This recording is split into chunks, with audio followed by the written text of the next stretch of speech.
करौली धौलपुर संसदीय क्षेत्र का ताज किसके सर पर सजेगा? 4 जून को मतगणना के बाद ही पता चलेगा। लेकिन कांग्रेस और बीजेपी दोनों ही पार्टी अपनी जीत को लेकर आश्वस्त नजर आ रही हैं। लोगों का मानना है कि कम मतदान कांग्रेस के पक्ष में जाएगा, तो वहीं अन्य लोगों का मानना है कि कम मतदान बेशक हुआ हो, लेकिन हार जीत का मार्जिन कम हो जाएगा और बीजेपी के पक्ष में परिणाम आएगा। धौलपुर जिले के मोस्ट वांटेड इनामी डकैत बंटी गुर्जर की पुलिस से मुठभेड़ हो गई। जिले के सोने का गुर्जर थाना इलाके के बापू महाराज के मंदिर के जंगलों में 35,000 रुपए के इनामी डकैत बंटी गुर्जर की पुलिस से हुई मुठभेड़ में दोनों तरफ से 11 राउंड गोलियां चलने से बीहड़ गूंज उठा। मुठभेड़ के दौरान डकैत बंटी गुर्जर के पैर में गोली लग गई। पुलिस टीम ने घेराबंदी कर डकैत बंटी गुर्जर को पकड़ लिया और इलाज के लिए धौलपुर मेडिकल कॉलेज में भर्ती कराया है, जहाँ उसका पुलिस की कस्टडी में उपचार चल रहा है। पुलिस ने डकैत के कब्जे से एक 5 राइफल और 11 जिंदा कारतूस के साथ खाली कारतूस बरामद किए हैं। बाड़ी पुलिस उप अधीक्षक नरेंद्र कुमार ने बताया कि आज सोमवार को सोने का गुर्जर थाना एसएचओ भीम सिंह को भरतपुर रेंज आईजी और साइबर सेल द्वारा सूचना मिली कि अभी हाल ही में पकड़े गए 1 लाख रुपए के इनामी डकैत धर्मेंद्र उर्फ लुक्का का साथी बंटी गुर्जर सोने का गुर्जा के बीहड़ों में बाबू महाराज के मंदिर के पास मौजूद है। सूचना मिलने के बाद SHO Bhim Singh QRT team और साइबर सेल की टीम को मौके पर भेजा गया। पुलिस टीम को जंगल में देख डकैत बंटी गुर्जर ने पुलिस को टारगेट कर फायरिंग शुरू कर दी। पुलिस टीम ने डकैत को सरेंडर करने के लिए बोला गया, लेकिन डकैत बंटी ने पुलिस पर ताबड़तोड़ फायरिंग शुरू कर दी। इसके बाद पुलिस ने भी आत्मरक्षा में डकैत पर फायरिंग शुरू कर दी। दोनों तरफ से करीब 11 राउंड फायरिंग हुई। मुठभेड़ के दौरान डकैत बंटी गुर्जर के पैर में गोली लग गई और वह घायल हो गया। पुलिस ने डकैत बंटी को घेराबंदी कर पकड़ लिया। पुलिस ने डकैत के कब्जे से सिंगल शॉट 5 राइफल, 11 जिंदा और खाली कारतूस बरामद किए हैं। पुलिस ने घायल डकैत को इलाज के लिए धौलपुर मेडिकल कॉलेज में भर्ती कराया है, जहां पुलिस कस्टडी में उसका उपचार चल रहा है। पकड़े गए डकैत बंटी गुर्जर के खिलाफ करीब आधा दर्जन से अधिक धाराओं में मामला दर्ज है। डकैती की गिरफ्तारी पर धौलपुर एसपी द्वारा 25,000 और भरतपुर रेंज आईजी द्वारा 10,000 का इनाम घोषित किया हुआ है। पकड़ा गया डकैत बंटी गुर्जर अभी हाल ही में पकड़े गए 1 लाख रुपए के इनामी डकैत धर्मेंद्र उर्फ लुक्का गैंग का सक्रिय सदस्य है और डकैत लुक्का की पुलिस से हुई मुठभेड़ में यह शामिल था, लेकिन डकैत लुक्का को पुलिस ने पकड़ लिया था और डकैत बंटी फरार हो गया था। साइबर टीम धौलपुर से कांस्टेबल अशोक को बंटी गुर्जर की लोकेशन के बारे में सूचना मिली थी। इस पर श्रीमान एसपी साहब के आदेशानुसार साइबर टीम से नरेंद्र हेड कांस्टेबल, उसके साथ में अशोक, हजारी, गजेंद्र, रवि सब कांस्टेबल, इसके साथ में एसएचओ सोने का गुर्जा और उसके साथ टीम ने संयुक्त रूप से बाबू महाराज मंदिर कुतिन्ना के पास लोकेशन के अनुसार दबिश दी। वहाँ पर बंटी गुर्जर की लोकेशन सत्यापित होने पर उन एसएचओ सोने का गुर्जा ने उसको सरेंडर करने की चेतावनी दी, जिस पर उसने सरेंडर नहीं किया और उसने फायरिंग चालू कर दी। उस मुलजिम बंटी गुर्जर की तरफ से 4 से 5 राउंड फायर हुए। इसमें पुलिस टीम ने अपनी आत्मरक्षार्थ मुलजिम बंटी गुर्जर को गिरफ्तार करने के लिए 7 राउंड फायर किए। उसके बाद उसमें बंटी गुर्जर के पैर में गोली की चोट लगी है, जिसको धौलपुर अस्पताल में इलाज के लिए भिजवाया गया है और उसके बंटी गुर्जर के पास से एक 5 राइफल, साथ में 11 जिंदा कारतूस मिले हैं, जिनको जब्त किया गया है और अग्रिम अनुसंधान एसएचओ सदर बाड़ी को सौंपा गया है। धौलपुर जिले के बाड़ी सदर थाना इलाके के NH 11B पर मतसूरा गांव के पास ट्रैक्टर ने सवारियों से भरे ऑटो को टक्कर मार दी। टक्कर इतनी जबरदस्त थी कि टेम्पो के परखच्चे उड़ गए। हादसे में ऑटो सवार बुआ भतीजी की मौत हो गई, जबकि 5 जने गंभीर रूप से घायल हो गए। घायलों को इलाज के लिए 108 एम्बुलेंस की मदद से जिला अस्पताल में भर्ती कराया गया है और मृतकों के शवों को शवगृह में रखवा दिया है। परिजनों के आने के बाद पुलिस ने पोस्टमार्टम कराकर अग्रिम कार्रवाई शुरू कर दी है। परिजन नरेश निवासी भिलगवा धौलपुर ने बताया कि उसके परिवारीजन आज सोमवार को बाड़ी उपखंड के रुंदकापुरा गांव स्थित माता के मंदिर पर धार्मिक अनुष्ठान करने के लिए जा रहे थे। उनकी बहन 50 वर्षीय सोमोती, पत्नी भरत सिंह निवासी बसेड़ी, 30 वर्षीय निवास पुत्र भोलाराम, 14 वर्षीय लक्ष्मी पुत्र नथौली, 7 वर्षीय रागिनी पुत्री आकाश, 8 वर्षीय रत्ना पुत्री आकाश, 7 वर्षीय रौनक पुत्री शिव शंकर और रजनी गांव भिलगवा से ऑटो में सवार होकर मंदिर के लिए निकले थे। तभी बाड़ी रोड पर मतसूरा गांव के पास ट्रैक्टर ने ऑटो को टक्कर मार दी। हादसे में सोमोती और लक्ष्मी की मौत हो गई, जबकि अन्य 5 लोग घायल हो गए। घायलों का जिला अस्पताल में इलाज चल रहा है। धौलपुर जिले के सदर थाना इलाके के भिलगवा के रहने वाला निवास पुत्र भोलाराम अपनी बहन सोमोती और अन्य परिजनों परिजनों के साथ बाड़ी के रुंदकापुरा माता के मंदिर पर धार्मिक अनुष्ठान करने जा रहा था। बाड़ी के मत्सूरा के पास ट्रैक्टर ने ऑटो को टक्कर मार दी। हादसे में उसकी बहन सोमोती और भतीजी लक्ष्मी की मौत हो गई, जबकि अन्य 5 लोग घायल हो गए हैं। गांव मसूरा के पास में एक टेम्पो व ट्रैक्टर में आमने सामने एक्सीडेंट हो गया, जिसमें टेम्पो में सवार श्रीमती सोमोती पत्नी भरत सिंह कुशवा निवासी छार थाना फसेड़ी जिला धौलपुर व सुश्री लक्ष्मी पुत्री नथोली उम्र 14 साल निवासी भलगवा थाना सदर धौलपुर की मृत्यु हो गई। व टेम्पो में सवार टेम्पो चालक व अन्य 3-4 बच्चे और भी थे, वो घायल हो गए। मृतका का पोस्टमार्टम की कार्रवाई चल रही है और पोस्टमार्टम यानी मृतका के लाश को अंतिम संस्कार हेतु परिजनों को सुपुर्द किया जाएगा। अनुसंधान जारी है। पड़ रही भीषण गर्मी में एक श्रद्धालु आसमां से बरसती आग और तप रही सड़क पर नंगे पैर उड़ीसा से 2200 किलोमीटर दूर रींगस स्थित प्रसिद्ध भगवान खाटू श्याम मंदिर के दर्शन के लिए जा रहे हैं। 35 दिन की यात्रा तय कर रामबरन रविवार सुबह 8 बजे धौलपुर पहुंचे, जहां उनका स्वागत किया। 10 बजे विश्राम कर शाम 6 बजे यात्रा को शुरू कर खाटू श्याम मंदिर के लिए रवाना हो गए। रामबरन शर्मा मूल रूप से मध्य प्रदेश के मुरैना जिले की जोरा तहसील के निवासी हैं, लेकिन 17 साल पहले खाटू श्याम बाबा की सेवा से जुड़ गए थे। रामबरन शर्मा ने बताया कि उड़ीसा के कांटाबाजी में स्थित श्याम धाम मंदिर में मौसी के लड़के रहते हैं। 18 वर्ष पहले उन्होंने मुझे मंदिर के दर्शन के लिए बुलाया। दर्शन के लिए पहुंचने के बाद बाबा की सेवा में ही लग गया। इसके बाद उड़ीसा में कांटाबाजी में स्थित श्याम की सेवा में करता रहा।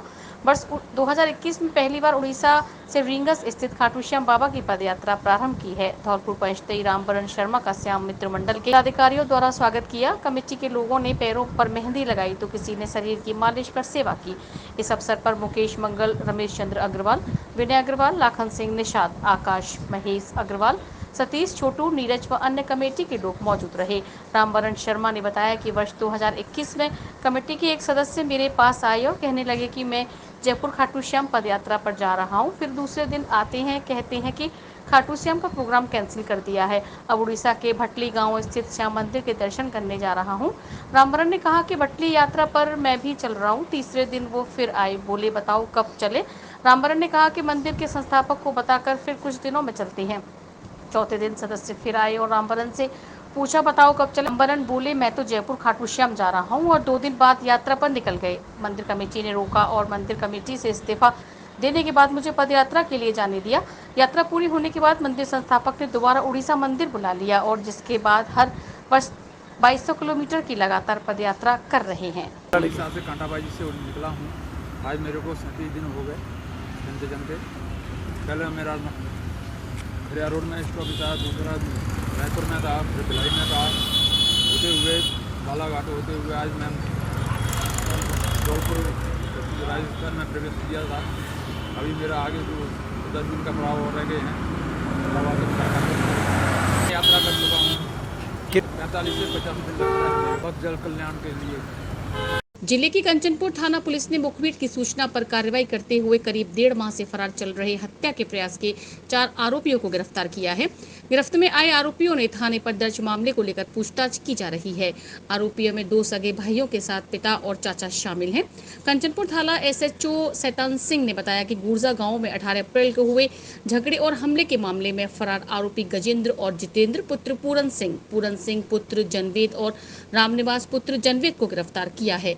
सभी आरोपियों की ओर से गुर्जा गांव में 18 अप्रैल को नीलम और उसके परिवारीजनों पर जानलेवा हमला किया था।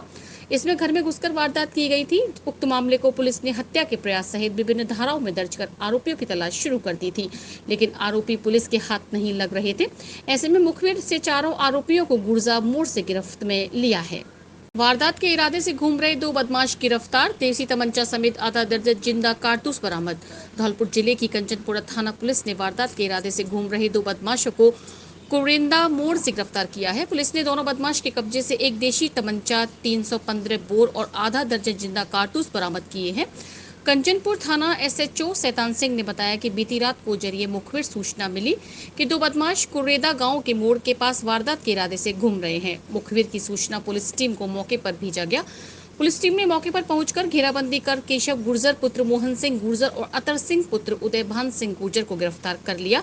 बदमाश केशव गुर्जर के कब्जे से एक 315 बोर देसी कट्टा समेत 2 जिंदा कारतूस बरामद किए हैं और बदमाश अतर सिंह के कब्जे से 315 बोर के 4 जिंदा कारतूस बरामद किए हैं। दोनों बदमाश को गिरफ्तार कर पुलिस ने आर्म्स एक्ट के मामला दर्ज कर पूछताछ शुरू कर दी है। धौलपुर जिले की रहने वाली एक महिला ने अपने जेठ पर कई बार दुष्कर्म करने का आरोप लगाते हुए मामला दर्ज कराया है। पुलिस ने रेप की धारा में मामला दर्ज कर जांच शुरू कर दी है। मनिया पुलिस थाना पर दर्ज कराए गए मामले में पीड़िता ने बताया है कि उसका पति कामकाज की वजह से घर से बाहर रहता है, तो उसका जेठ उसके साथ जबरन रेप की वारदात को अंजाम देता था। कुछ दिनों पहले जब उसने अपने पति को जानकारी दी तो पति ने विरोध जता दिया। पति पत्नी के विरोध करने पर आरोपी ने दोनों को घर से निकाल दिया, जिसके बाद महिला ने अपने पति के साथ थाने में पहुंचकर मामला दर्ज कराया। पुलिस ने पीड़ित महिला की रिपोर्ट पर रेप की धाराओं में मामला दर्ज कर जांच शुरू कर दी है। धौलपुर जिले में पड़ रही भीषण गर्मी को देखते हुए जिला कलेक्टर द्वारा विद्यार्थियों की सुरक्षा के मद्देनजर समस्त कोचिंग संस्थान व विद्यालयों में शिक्षण कार्य न कराने हेतु पूर्व से ही निर्देश जारी किए जा चुके हैं। उक्त निर्देशों की पालना में निरंतर जिले व ब्लॉक स्तरीय शिक्षा अधिकारी आदेशों की पालना को लेकर निरंतर निरीक्षण कर रहे हैं। भयंकर तापमान एवं ग्रीष्मकालीन अवकाश में विद्यालय संचालन पर रोक होने के बावजूद भी स्कूल संचालन होना पाया गया। मुख्य ब्लॉक शिक्षा अधिकारी धौलपुर दामोदर लाल मीणा को निरीक्षण के दौरान आदर्श विवेकानंद कॉन्वेंट स्कूल मनिया संचालक विद्यार्थियों को बुलाकर शिक्षण कार्य कराता हुआ पाया गया, जिस पर मीना द्वारा गहरी नाराजगी व्यक्त की गई व तत्काल संज्ञान लेते हुए आरटीई नियमों की धाराओं के अंतर्गत कारण बताओ नोटिस जारी किया गया है। उन्होंने बताया कि विभागीय एवं जिला कलेक्टर के निर्देशों की अवहेलना कर मनमर्जी से कोचिंग व विद्यालय संचालित करने वाले निजी विद्यालय एवं कोचिंग संस्थानों का निरीक्षण में भीषण गर्मी के मौसम में विद्यार्थियों को जबरदस्ती शिक्षण कार्य हेतु बुलाया जाना मान्यता की शर्तों की अवहेलना व विद्यार्थियों के स्वास्थ्य के साथ खिलवाड़ है। उन्होंने बताया कि इससे पूर्व भी आदर्श विवेकानंद कॉन्वेंट स्कूल का निरीक्षण कर संचालक को मान्यता की शर्तों व विभागीय गाइडलाइन की पालना करने हेतु सचेत किया जा चुका है। विद्यालय में 10वीं कक्षा के लगभग 200 एवं 12वीं कक्षा के 57 विद्यार्थियों का शिक्षण जारी पाया गया। उन्होंने बताया कि नियमों को ताक पर रखकर विद्यालय व्यवस्थापक द्वारा संचालित छात्रावास में 40 विद्यार्थी ग्रीष्म अवकाश में भी छात्रावास में ही आवास करते हैं। विद्यालय में अवकाश नहीं होता है, कक्षाएं निरंतर रूप से संचालित हो रही हैं। विभागीय मापदंड के अनुरूप प्रयोगशाला व आवश्यक सामग्री भी न पाया जाना, निदेशक माध्यमिक शिक्षा बीकानेर द्वारा बाल वाहिनी के संबंध में जारी गाइडलाइन की पालना न करना, छात्रावास में विद्यार्थियों हेतु बुनियादी सुविधाएं न होना, विद्यालय व्यवस्थापक की गंभीर लापरवाही एवं मनमर्जी को दर्शाता है। मुख्य ब्लॉक शिक्षा अधिकारी द्वारा मौके पर ही विद्यार्थियों की छुट्टी कराई गई व विद्यालय को बंद कराया गया। मीना ने बताया कि समस्त कोचिंग संस्थान एवं निजी विद्यालयों के संचालन पर ग्रीष्म अवकाश में पूर्ण रूप से प्रतिबंधित है। कोचिंग संस्थान सक्षम स्तर से पंजीकरण, मान्यता, स्वीकृति एवं निर्धारित मापदंडों का पालन करने पर ही जिला कलेक्टर धौलपुर से पूर्व अनुमति मिलने पर ही संचालित किए जा सकते हैं। निजी विद्यालयों पर ग्रीष्म अवकाश में शिक्षण कार्य कराने पर पूर्ण रूप से प्रतिबंध है। कोई भी विद्यालय संचालक यदि निर्देशों की अवहेलना करता हुआ पाया जाता है तो विद्यार्थियों की सुरक्षा के प्रति लापरवाही बरतता है, तो ऐसी स्थिति में आवश्यक रूप से आरटीई नियमों के तहत कार्यवाही अमल में लाई जाएगी व मान्यता समाप्ति हेतु प्रस्ताव जिला शिक्षा अधिकारी के अनुमोदन उपरांत शिक्षक बीकानेर को भेजा जाएगा। धौलपुर जिले के बसेड़ी थाना इलाके के गुलावली गांव के पास आज दिन दहाड़े 3 बाइक सवार बदमाशों ने एक फाइनेंस कर्मी के साथ लूट की वारदात को अंजाम दिया और मौके से फरार हो गए। पीड़ित विजय पाल सिंह पुत्र रमेश चंद्र काली बगीची बापू नगर कॉलोनी भरतपुर ने बसेड़ी पुलिस थाने में मामला दर्ज कराया है। पीड़ित ने रिपोर्ट में बताया है कि वह सेपऊ कस्बे में भारत फाइनेंस की ब्रांच में काम करता है। आज वह गुलावली गाँव में फाइनेंस की किस्तों की वसूली के लिए आया था। गुलावली गाँव से किस्तों की वसूली कर मऊ गाँव की तरफ जा रहा था, तभी रास्ते में पेट्रोल पंप से थोड़ी दूरी पर 2 अज्ञात व्यक्तियों ने कट्टा दिखाकर रोक लिया और जान से मारने का भय दिखाकर वसूली गई राशि 1,25,000, एक सैमसंग का मोबाइल, टैबलेट, एक बायोमेट्रिक फिंगर मशीन को छीन लिया। तभी एक अज्ञात व्यक्ति मोटरसाइकिल बिना नंबरी स्प्लेंडर ब्लैक कलर से आया, जिस पर 3 बदमाश बैठकर मौके से फरार हो गए। राहगीरों ने इसका विरोध किया तो उन्हें भी जान से मारने की धमकी देकर भाग गए। पीड़ित ने बसेड़ी पुलिस थाने में मामला दर्ज कराकर बदमाशों के खिलाफ उचित कानूनी कार्यवाही की मांग की है। फाइनेंस कर्मी हूँ और मैं किस्त उगा के वापस दूसरे गांव की तरफ जा रहा था किस्त लेके गांव से, तो रास्ते में 2 लड़के खड़े हुए थे। उन्होंने मेरे को मतलब एक ने पीछे से एक ने आगे से रोक लिया। दोनों के पास हथियार थे, कट्टे थे। एक ने आगे पीछे से लगा के मेरे से बैग छीना। मैंने वहाँ पे हल्ला किया वहाँ लोग वहाँ खड़े हुए थे, 2 एक बंदे थे वहाँ पे जो बकरी वकरी चरा रहे थे, उन्होंने देखा वो मेरी मतलब सहायता के लिए आने लगे आगे, तो उनकी तरफ पट्टा लगा के उन्होंने बोला गोली मार देंगे, भाग जाओ। वो भाग गए, उन्होंने भागते हुए देखा तो उन्होंने मेरे से बैग छुड़ाया, बैग छुड़ा के बैग में पैसे थे, मेरा टैबलेट था, बायोमेट्रिक थी, उसको लेके और सीधे वो रोड की तरफ भागे। मैंने पीछे किया, उन्होंने मेरी तरफ कट्टा दिखाया, कट्टा दिखा के बाइक पर बैठ के वो सीधे चले गए। ये मेरे साथ हुआ। मैंने वहाँ से पुलिस को सूचना दी, थाने पर सूचना आती ही पुलिस पहुँची मेरे पास, उसके साथ वारदात में पुलिस ने मेरे साथ थाने आके मैं कंप्लेंट की। Are you looking for a school that prioritizes academic excellence, fosters creativity, and nurtures individual growth? Then Emmanuel Mission School is the right school that you're looking for.